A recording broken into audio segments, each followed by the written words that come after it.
Il V-Trek, scritto con la W, è un trekking di più giorni nella Patagonia cilena.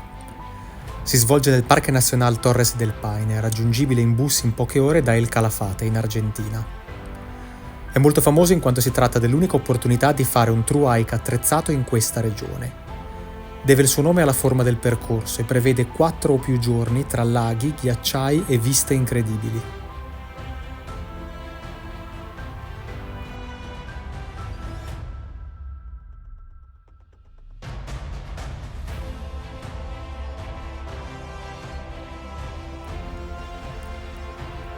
La cittadina più vicina è Puerto Natales, località portuale sulla costa pacifica.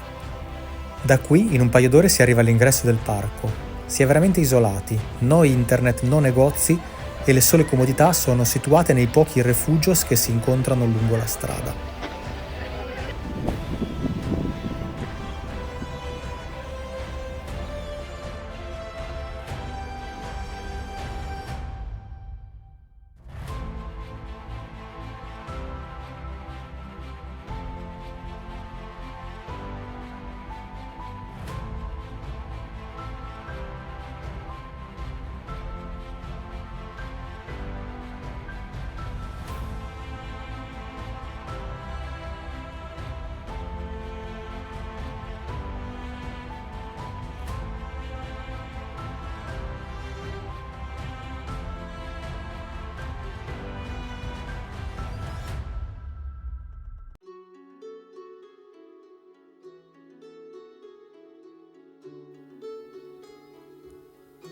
Il primo giorno il piano prevede la salita al Mirador Base Torres. Una volta lì si ha una vista magnifica sulle Torres del Paine, le montagne che danno il nome al parco. Si ritorna poi sui propri passi per dormire al Refugio Central, all'ingresso del parco.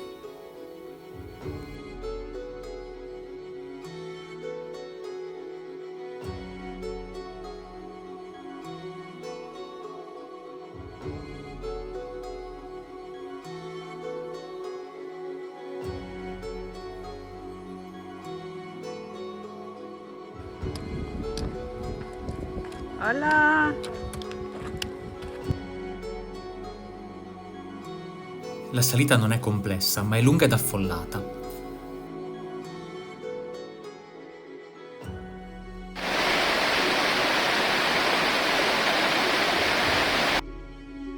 Passiamo regolarmente gruppi di persone. Più si fa ripida e più gente ci lasciamo alle spalle. È un trekking molto turistico, quindi il passo dei nostri vicini di salita è lento. Ci sono persone con le guide, persone che salgono da sole, famiglie, gruppi, è incredibilmente eterogeneo il gruppo di persone che sale. Il meteo cambia continuamente, come avverrà per tutto il resto del trekking d'altronde. Incontriamo sole, pioggia, nevischio, persino il nevischio, vento, poi ancora sole, caldo, passiamo dalla maglietta ad avere una felpa e un impermeabile e anche un più piccolo piumino. Ma dopo 1000 metri di ascesa, alla fine arriviamo alla laguna, che è la nostra meta della giornata. Quando arriviamo la delusione è forte, ci aspettiamo di vedere la vista sulle Torres del Paine, ma in realtà è tutto coperto dalle nuvole. Però avevamo letto le guide e sapevamo che il vento cambia di continuo, è molto forte e anche le condizioni meteo possono cambiare conseguentemente. Quindi ci fermiamo ad aspettare, godiamo questo paesaggio fantastico, sperando che prima dell'ora della chiusura del sentiero, che è circa le 3:30, si possa riuscire a vedere la vetta di queste 3 torres che sono appunto l'attrazione del parco.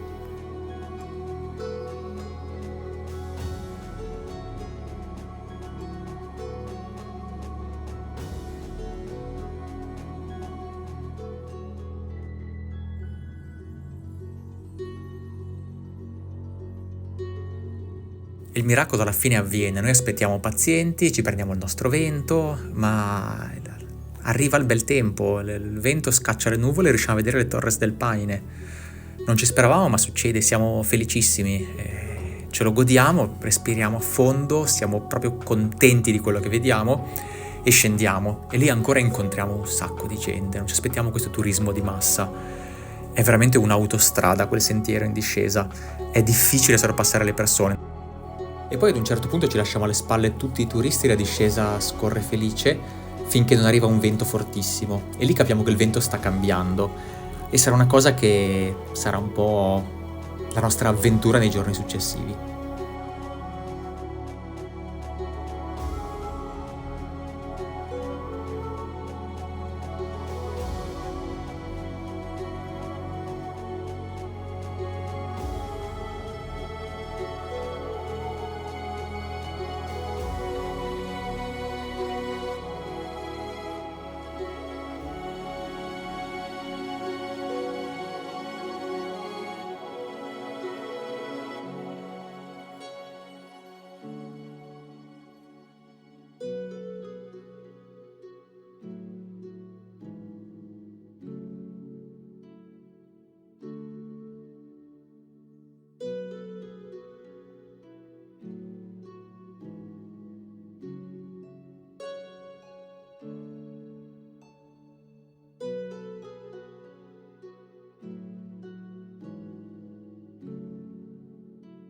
Il secondo giorno è teoricamente il più facile del V-Trek.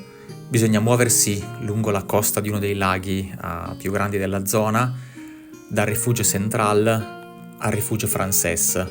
Non è lungo, non c'è un enorme dislivello, sono meno di 800 metri, non c'è nulla di spaventoso.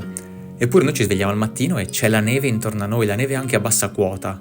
E passando da un giorno in cui eravamo stati quasi sempre in maglietta, anche se aveva nevischiato, eccetera, ci rendiamo conto che il clima sarà l'unico vero ostacolo di questo trekking.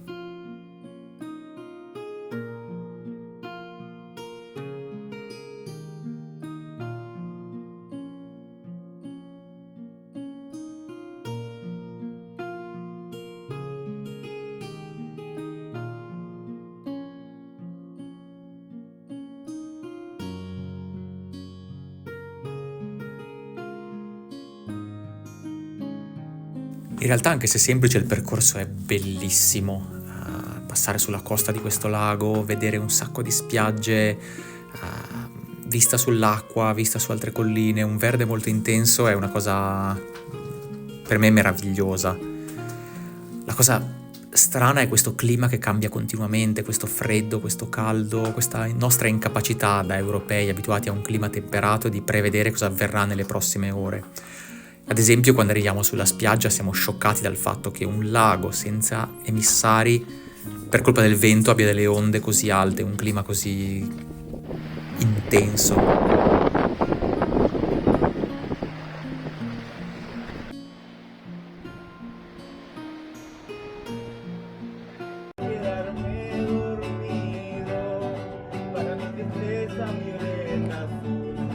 Clavelina roja pa' mi pasión y para saber si me corresponde tus ojos blanco manzanillo.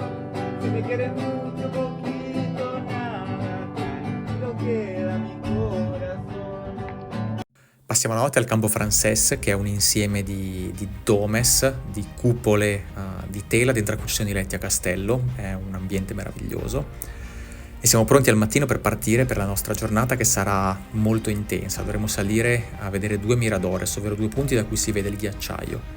Quello che non avevamo considerato è il fatto che c'è moltissima neve e una pioggia molto fredda. Dopo poca salita ci rendiamo conto che è troppo freddo. La pioggia battente, il gelo. Arriviamo al Mirador Frances, abbiamo queste viste meravigliose di fronte a noi, ma torniamo indietro. E decidiamo che comunque dobbiamo arrivare attraverso questa pioggia battente fino al fine tappa. Non sarà facile.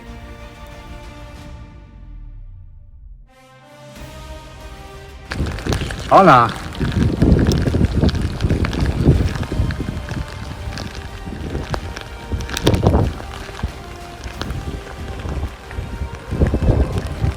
Vuoi dire qualcosa ai nostri amici? Il tempo non è male, poi nel pomeriggio si schiarisce un attimo.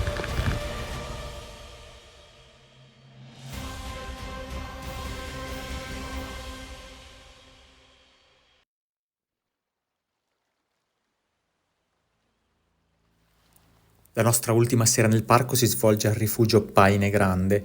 È un posto bellissimo, dove di fatto 2 dei laghi principali del parco si intersecano.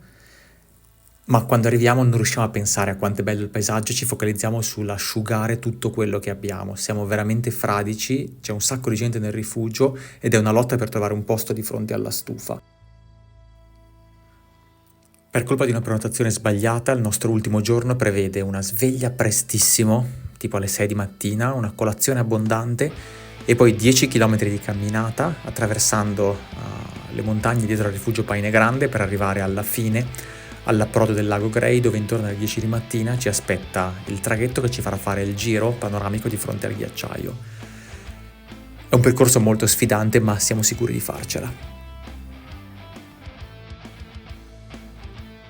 Certo, trovare un vento contrario sopra i 100 km/h appena svegli non è piacevole, ma è comunque un'esperienza meravigliosa che porteremo sempre nel cuore.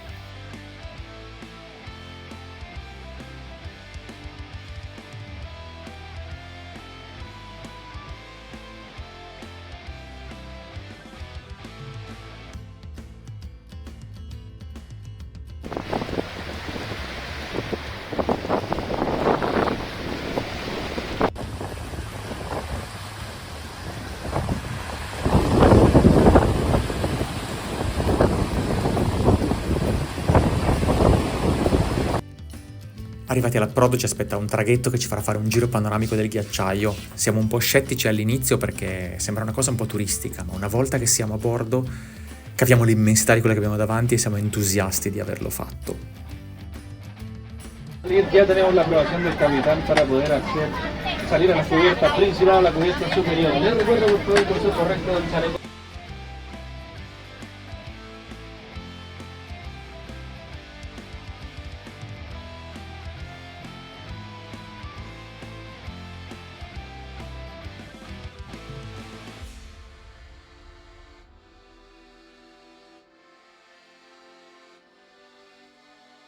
Non è il nostro primo ghiacciaio, è la prima volta che ci arriviamo così vicini in barca e la cosa molto bella del lago Grey è il fatto che è un ghiacciaio che non ha nulla di umano attorno. È veramente natura incontaminata e per noi vederlo in un clima di tempesta che era stato un tormento mentre camminavamo diventa una gioia quando possiamo finalmente osservare il ghiacciaio di fronte a noi. È emozionante, è intenso, siamo veramente contentissimi e penso che chiunque faccia il giro del V-Trek possa trovare giovamento, possa trovare gioia in questo passaggio finale in barca sul lago Grey. Raccomando assolutamente di finire all'approdo così da poter fare un ultimo giro in barca dopo questo trekking lungo e faticoso. In generale cosa penso del V-Trek? È stato un trekking dal punto di vista paesaggistico bellissimo ma molto complesso per noi da gestire dal punto di vista dell'organizzazione, è molto americano, è molto per turisti. Ci ha lasciato delle grandi emozioni positive e anche delle grandi insoddisfazioni non necessariamente positive.